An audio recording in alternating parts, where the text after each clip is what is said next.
Excel Industries est un groupe coté, familial, qui réalise environ 1,1 milliard d'euros de chiffre d'affaires et qui conçoit, qui fabrique et qui commercialise des biens d'équipement dans 3 secteurs principaux: la pulvérisation industrielle, les agroéquipements, le jardin et l'industrie nautique. Pour nous, la participation au programme BMC, c'est l'opportunité, comme c'est la 3e année qu'on y participe, de mesurer nos progrès à travers un jury et un cabinet de renommée mondiale. Finalement, on dit que c'est Best Managed Companies, on a l'impression qu'en fait ça ne concerne que le management. Pour nous, je trouve que c'est vraiment quelque chose de très gratifiant pour nos équipes. On ne pourrait pas obtenir ce genre de label si en fait ce ne sont pas toutes les équipes qui sont des bons managers, quel que soit leur niveau dans l'entreprise.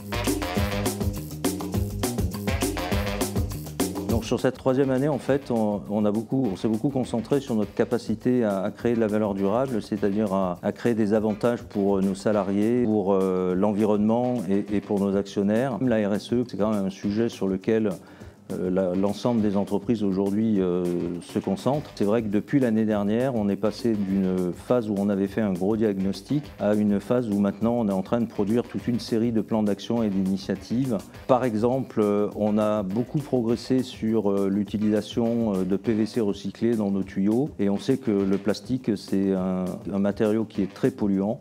Et donc c'est vraiment une avancée majeure pour nos activités. On a réalisé l'année dernière un sondage sur l'ensemble de nos salariés pour avoir leurs sentiments sur la façon dont ils vivaient leurs conditions de travail et de pouvoir en tirer un certain nombre d'axes d'amélioration pour les mois qui viennent.